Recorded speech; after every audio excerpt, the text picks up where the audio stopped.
নমস্কার, welcome to our channel Explorer Bong Couple. কেমন আছেন আপনারা সবাই? আশা করি সবাই সুস্থ আছেন, ভালো আছেন। আজকে আমরা আমাদের ভিডিও স্টার্ট করছি লিফট থেকে। আমরা আজকে আপনাদের নিয়ে যাব এখানে যে কিছুদিন আগে দেখালাম না, যে বালাজি টেম্পলের বর্ষপূর্তি অকেশন হচ্ছে, তো কালকে ছিল মহাভোজ, সবাইকে বসিয়ে খাওয়ানো হয়েছিল। আমরা এখন আপনাদের নিয়ে যাচ্ছি, আমাদের বাড়ির সামনেই হচ্ছে, 5 মিনিট মতো ওয়াকিং ডিস্টেন্স। তো আমরা কালকে আফটার অফিস স্কুটি করে বেরিয়ে পড়েছিলাম। ওখানে গিয়ে আপনাদের দেখাবো যে এই যে দেখুন, এইটা এন্ট্রান্সটা। কালকে হাজার হাজার লোকের ভিড় ছিল মন্দিরের সামনে।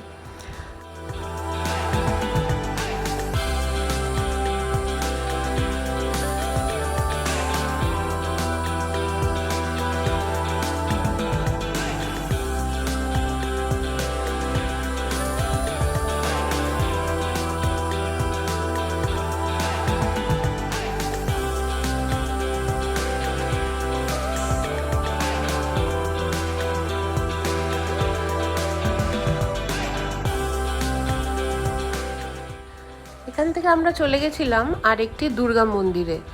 এটা হচ্ছে আমরা নাসিকে যেখানে বাজার করতে যাই তার ঠিক অপোজিটে শ্রী তুলজা ভবানী মন্দির, দুর্গারই আরেক রূপ। তো মন্দিরের ইন্টেরিয়ার আর এক্সটেরিয়ার দুটো এত সুন্দর, চলুন আপনাদের ঘুরে দেখাই। আর এইখানে আছে জুতো রাখার ব্যবস্থা, বাইরে আপনারা জুতো খুলে রেখে ওখানে কার্পেট পাতা আছে। যেহেতু সারাদিনের গরম, পিচে পা ফেলা যাচ্ছে না, সেই জন্য কার্পেটের ওপর দিয়ে যাওয়ার ব্যবস্থা খুব সুন্দর, পরিষ্কার পরিচ্ছন্ন, সুন্দর ব্যবস্থা এখানে প্রত্যেকটা মন্দিরেই।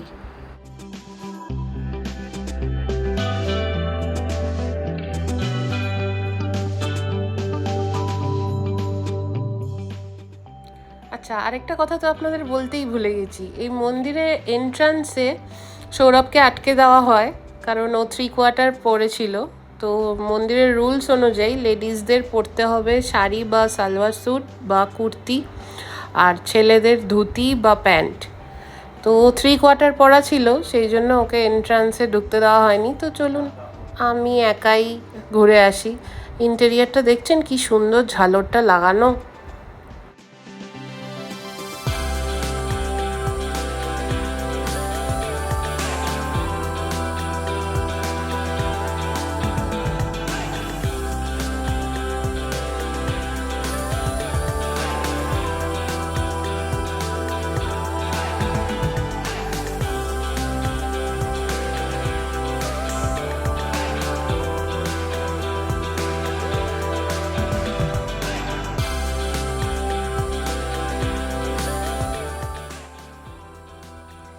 ঝালরটা দেখে আমার কলেজ স্কোয়ারে দুর্গাপুজোর সময় যে মন্দিরগুলো ঝালর হয় সেই কথাগুলো মনে পড়ে যাচ্ছে। দেখুন, আপনারাও দেখুন, পুরো প্যান্ডেল মনে হচ্ছে আমাদের কলকাতার প্যান্ডেলগুলো এরকম করে দুর্গাপুজোর সময় সাজায়। আচ্ছা, মন্দির থেকে বেরিয়েই অপোজিটেই লোকাল বাজার, এখান থেকেই আমরা মোটামুটি বাজার করি। এখানে খুব ফ্রেশ শাক সবজি পাওয়া যায়। তো এখানেই আমরা টুকটাক বাজার করে বেরিয়ে পড়লাম বাড়ির পথে।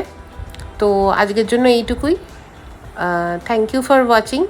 Please like, share and subscribe to our channel.